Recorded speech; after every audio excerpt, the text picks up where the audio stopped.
মেমারির রসুলপুরে ভয়াবহ সড়ক দুর্ঘটনায় দুই বন্ধুর মৃত্যু। এই মুহূর্তে অত্যন্ত দুঃখজনক একটি ঘটনার খবর আপনাদের জানাচ্ছি।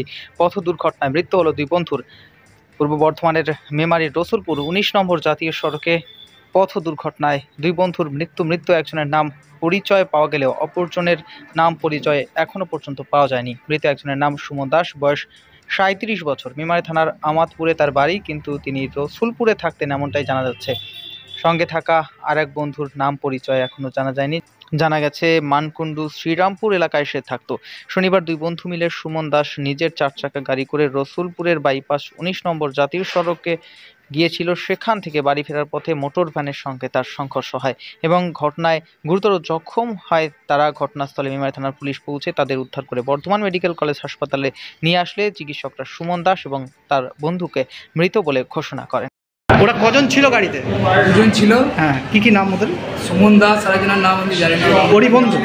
সুমনেরই বন্ধু? সুমনেরই বন্ধু। হ্যাঁ। মানকুণ্ডু ওদিক থেকে কোথা থেকে এসেছিল, শ্রীরামপুর।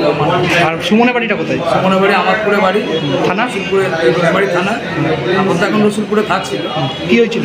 রসুলপুরে থাকে আর কি, বাড়ি আমাদপুরে, রসুলপুরে থাকছিল। গাড়ি নিয়ে আসছিল হাই রোডের দিকে, এখন মোটর ভ্যানের সঙ্গে অ্যাক্সিডেন্ট হয়। আজকে হয়েছে? গাড়িটা নিজেরই গাড়ি? গাড়ি নিজের গাড়ি। কোথায় হয়েছিল এটা ঠিক? ওই বাইপাস, রসুলপুর বাইপাস 19 নম্বর জাতীয় সড়ক, যেটা বাইপাসে। এমনিও কি কাজ করতো? ওর বাবা স্টোরের ব্যবসার সঙ্গে থাকতো, স্টোরে। আর বন্ধুটা হচ্ছে ওই দিককার মানকুণ্ডুর দিকে বাড়ি। আর নাম জানেন না দাদা? আপনার কি হয়? সুমন আমার যে কাকার ছেলে। আপনার নাম জানেন? বিনোদ কুমার দাস।